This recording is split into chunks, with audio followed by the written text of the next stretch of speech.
What's up guys, Omar here, broker and CEO of Alden Mortgage and Ome Realty. Now there's this other thing. Now I think this one is actually more important for renters, especially I have a lot of buddies that are renting, friends that are renting, and they always call, they're like, hey, my apartment complex is increasing my total rent this much. My apartment complex, my landlord is increasing with this one. Well, there's the AB 482, the California Tenant Protection Act of 2019. Now these are going to be units that are exempt from both just cause regulations and rent cap limitations. Units that were constructed within the last 15 years, this applies on a rolling basis. Okay, so it just means that it keeps going on, and units constructed on January 1st, 2006 is not covered as of January 1st, 2020, but is covered after January 1st, 2021. Units restricted by deed, regulatory restrictions, and other documented limitations, affordability to low or moderate income households. Certain dormitories will go ahead and be exempt. A 2-unit property, provided the second unit was occupied by the owner. So if like you have a landlord that is like your neighbor and they're renting one of those duplexes out, or a 4-plex or a 3-plex, whatever it is, that is going to be exempt. Single family homes and condominiums are only exempt if both A and or B of the following do apply. The property is not owned by one of the following: a real estate trust, a corporation, or an LLC with at least one cooperating member or corporate member. And then B, the landlord notified the tenant in writing, so they have to notify you in writing that the tenancy is subject to just cause. And the rent increase limitations are specifically described in the civil sections as follows. The limitations exemptions for single family homes does not apply where there is more than one dwelling unit on the same lot, or any second residential unit in the building that cannot be sold separately from a subject unit, such as in-law unit. There are provisions to this AB 1482. The eviction provisions, which is the main thing a lot of people want to go ahead and know, only apply after all tenants have lived in the unit for at least 12 months or more. So if you have not completed your 1-year lease term, which a lot of people, whenever you go ahead and get into a lease agreement, it's going to be at least a year.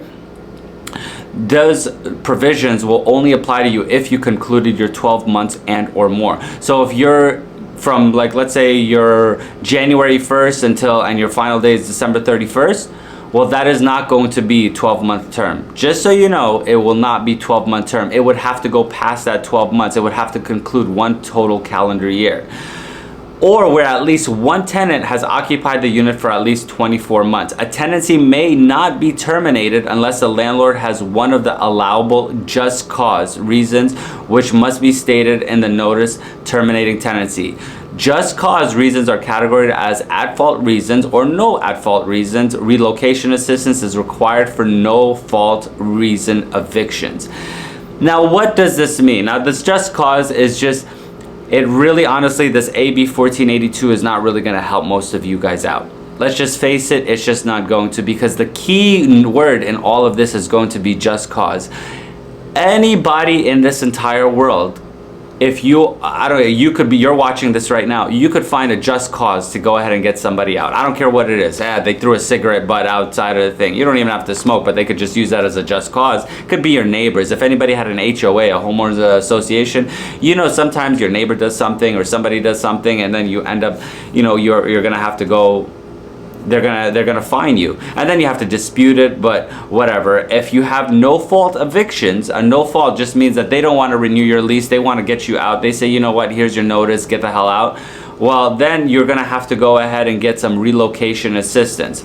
The mere expiration of a lease or rental agreement is not just cause to terminate a tenancy, but they can decide not to renew your tenancy and then put you on a month-to-month at a market rate. So that's a really, really key point to understand.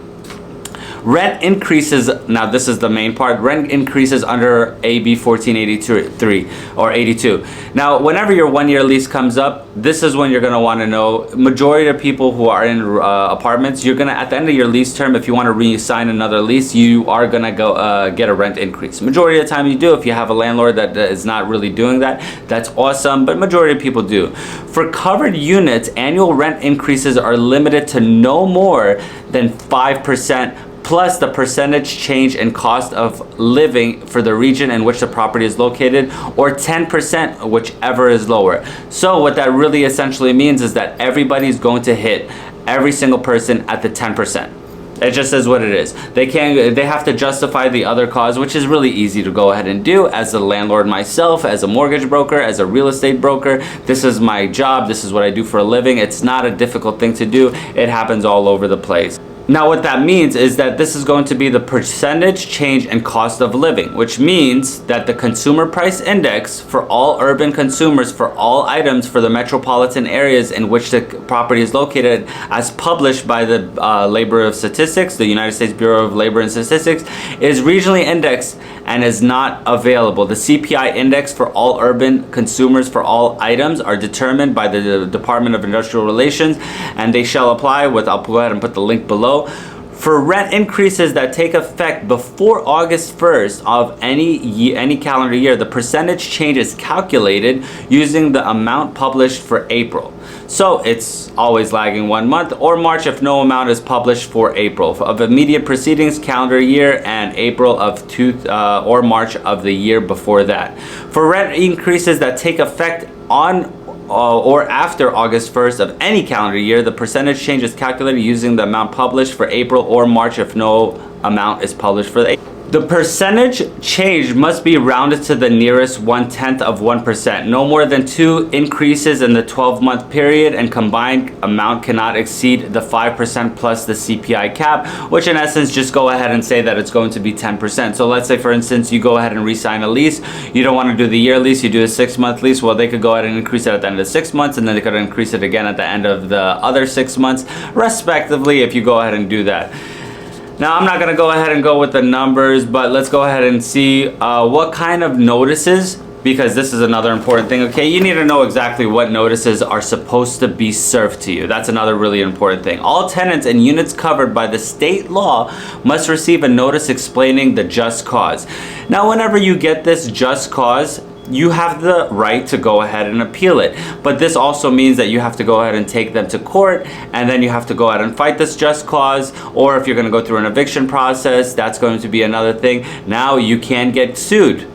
Just so you know, you can get sued for this. So if they find a just cause and then you end up taking them to civil court and saying that there was no just cause because they don't agree with the just cause, their reason for just cause, they feel that they're in the right and you feel like you're in the right, well, you're gonna have to go ahead and take them to court. And if you lose, they will go ahead and ding you for court costs. They will go ahead and, you know, then the just cause is validated by courts, and then they could possibly go ahead and evict you and then put an eviction on your record. So just know that that is a possibility.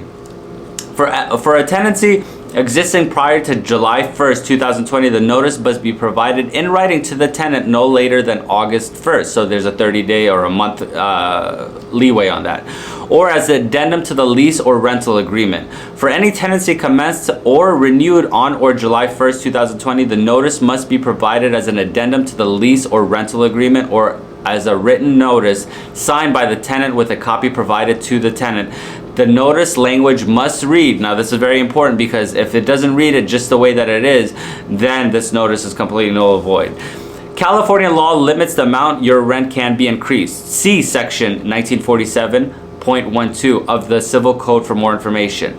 California law also provides that after all of the tenants have continuously and lawfully occupied the property for 12 months or more, or at least one of the tenants has continuously and lawfully occupied the property for 24 months or more, a landlord must provide a statement of cause in any notice to terminate a tenancy. See section 1946.2 of Civil Code for more information.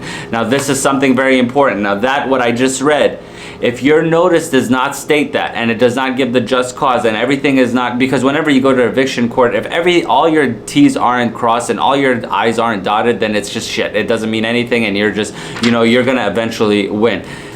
Landlords are getting really good at this. Ever since this eviction moratorium bullshit that just happened, it just ruined a lot of landlords. We're being extra cautious about everything that we're supposed to put in every single addendum, whether it be, you know, terminating your tenancy or just not renewing your lease, you're going to market rate, all that other stuff. We're being very, very meticulous of that.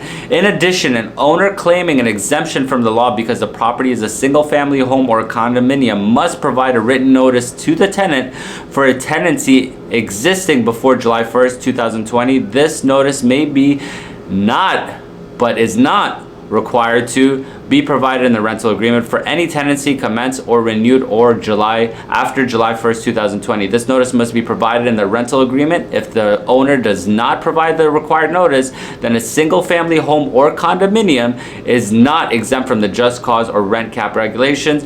The notice language must read as follows. This is something else that's very important. These are the verbiages that is required to be in every single one of these notices. The property is not subject to rent limits imposed by section 1947.12 of the Civil Code and is not subject to just cause requirements of section 1946.2 of Civil Code. This property meets the requirements of section 1947.12 D and 5, section D5, and 1946.2 section E8 of Civil Code, and the owner is not any of the following: a real estate investment trust or defined by section 856 of the Internal Revenue Code, a corporation, number 3, a limited liability company in which at least one member is a corporation. So that is going to be the rights that you have as a landlord, the rights that you have as the renter. These are things that you should know. These are things that are going to be very much required in every one of them. You have to be very, very detailed with all of this. So like I said in every single video, let me beat your big bank. If you are in the process of getting a mortgage with anybody, add us onto your lender list. We'll be more than happy to go ahead and try to compete with any of those guys. Let us try to beat your big bank for any mortgaging assistance. 0% listing your current home or 50% commission rebate, because God knows everybody's going to need a little bit of rebate whenever you're purchasing your next home, because that down payment is a bitch. Link in the description below. Until next video, guys, I really appreciate you watching. Like, subscribe, comment, all that other stuff. Share it to your friends, share it to somebody. Might be helping somebody out. Peace.